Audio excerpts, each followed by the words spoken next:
Hello, bienvenue dans ce nouveau vlog à Bali. Aujourd'hui, on part découvrir des cascades incroyables et bien sûr, on vous emmène avec nous. D'ailleurs, n'oubliez pas de vous abonner pour ne pas manquer toutes nos aventures de voyage. Let's go! La première cascade qu'on va découvrir, c'est Suwat Waterfall. Je pense que c'est une cascade assez touristique. Enfin, on verra. Là, on vient tout juste d'arriver. Les fameux escaliers. Voilà Suwat Waterfall. C'est pas l'une des plus impressionnantes, mais en tout cas je la trouve très jolie. Le cadre est vraiment très très beau.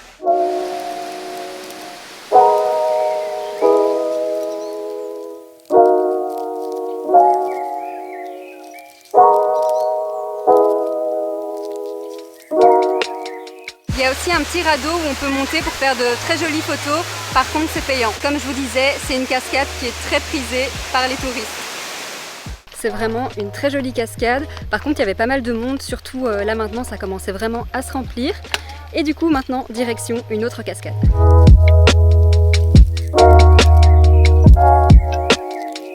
Le GPS nous emmène dans des petits chemins un peu délicats. Bon voilà, on s'est déjà trompé de route.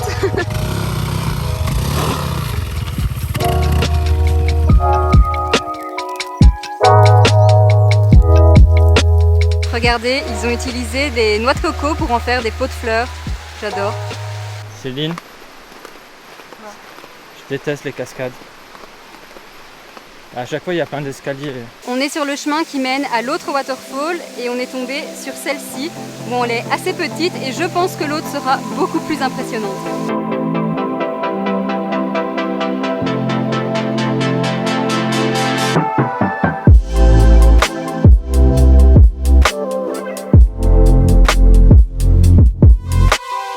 Waouh, elle est vraiment magnifique cette cascade. Elle est beaucoup plus impressionnante que la précédente parce qu'elle est plus haute aussi. J'ai préparé un petit bouquet de fleurs, c'est un cadeau pour toi.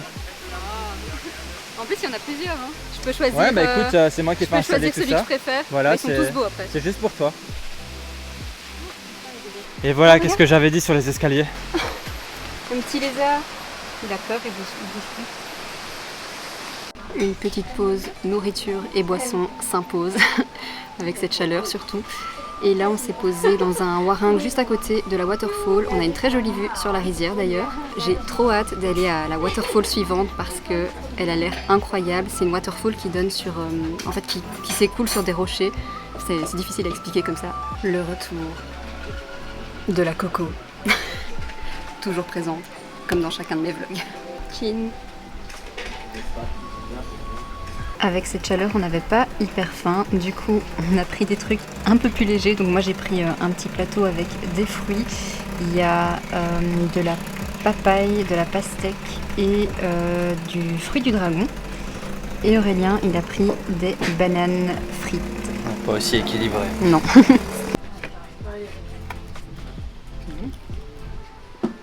Bah ouais.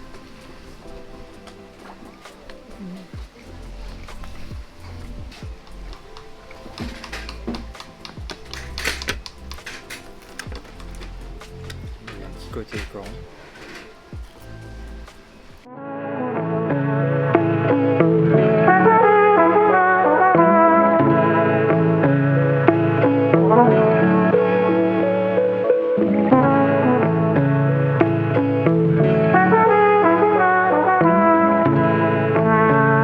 On est maintenant à Kanto Lumpo Waterfall.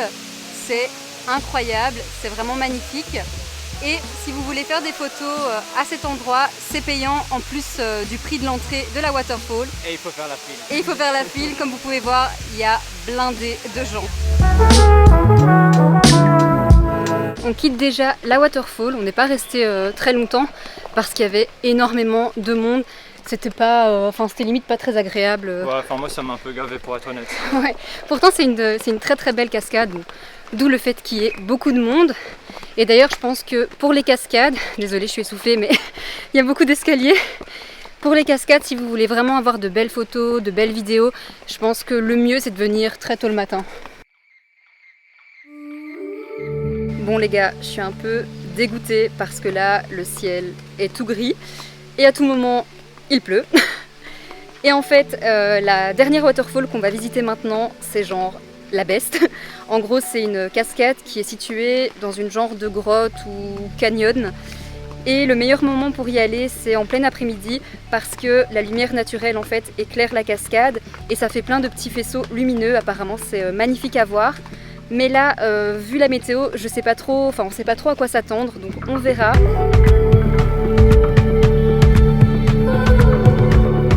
C'est par là qu'il faut passer. Je pense qu'il y a deux chemins, tu peux aller par là ou par là.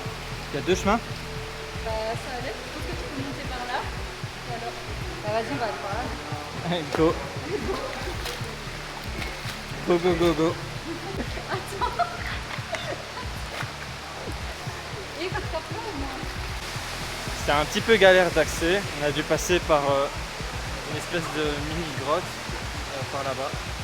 Et c'était vraiment galère parce que j'ai dû protéger la caméra avec mon t-shirt, sinon elle allait être trempée.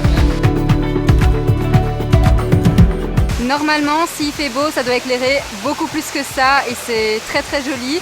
Mais là, il est déjà passé 16h, donc je pense qu'il est un petit peu tard.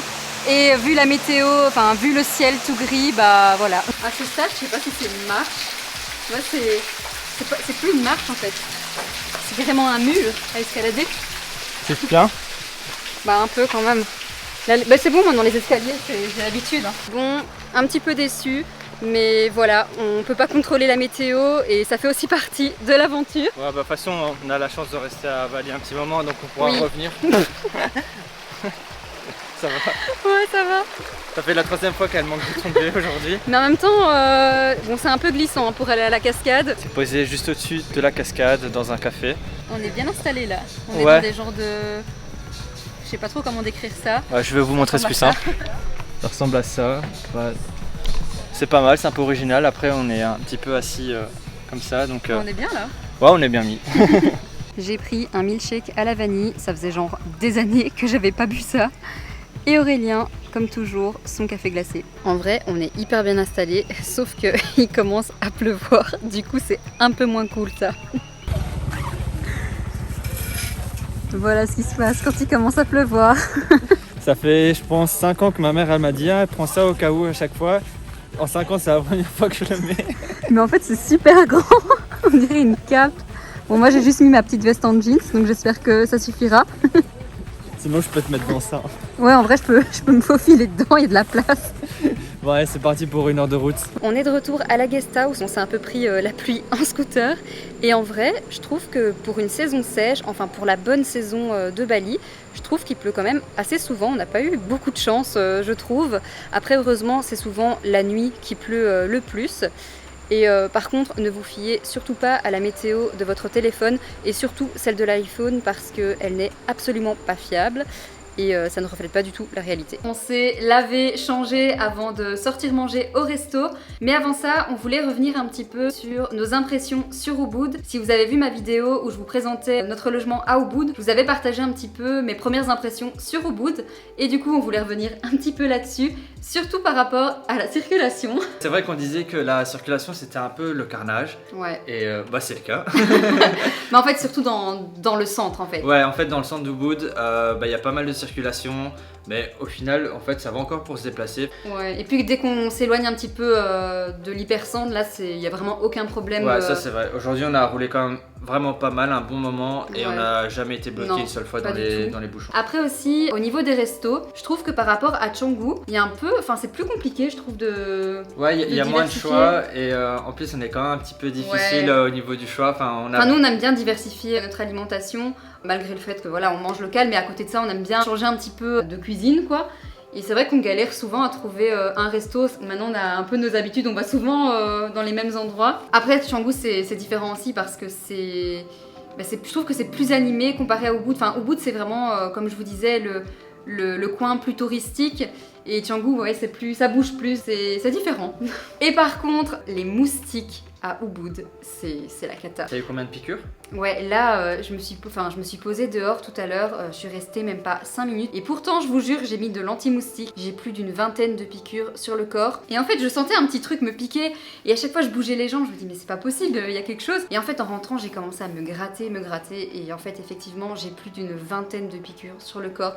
C'est juste insupportable. Comparé à Canggu, j'ai vraiment vu une grosse différence par rapport aux moustiques. Après, à Ubud, il y a énormément de rizières, donc c'est ce qui explique qu'il y a beaucoup de moustiques aussi. Mais ouais, là, on l'a senti direct quoi. Enfin bon, là il va falloir qu'on y aille parce qu'on a réservé le resto pour 20 h et ben on va être en retard, donc let's go.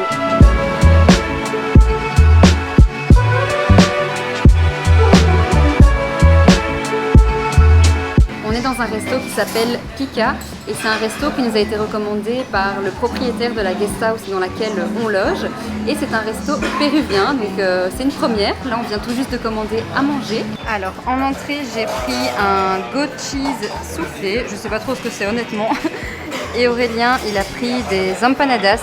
À table. Regardez-moi ça. C'est le poulet péruvien avec du riz. Bon, Aurélien il voulait pas de dessert, mais moi j'ai toujours de la place pour un dessert. Et du coup j'ai pris le tres leche, c'est un gâteau typique péruvien.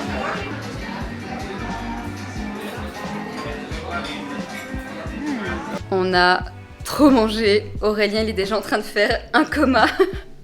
Mais en tout cas, c'était super bon, c'était vraiment une belle découverte. C'était une première pour nous, la cuisine péruvienne. Et comme je vous ai dit, c'est le propriétaire de notre logement qui nous avait recommandé ce restaurant. Et franchement, trop bon. Par contre là, j'en peux plus. En même temps, j'ai pris entrée, plat et dessert. Heureusement, c'était pas des trop grosses quantités, sinon je pense que je serais déjà en plein coma. Je pense qu'on va pas tarder à aller dormir parce qu'en vrai, on est KO, le fait d'avoir visité toute la journée. Plus le fait d'avoir mangé en bonne quantité, on est mort. Et du coup, je vais clôturer ce vlog juste ici. N'hésitez pas à liker cette vidéo si elle vous a plu et à vous abonner. Et moi, je vous dis à très vite pour de nouvelles vidéos. Bye.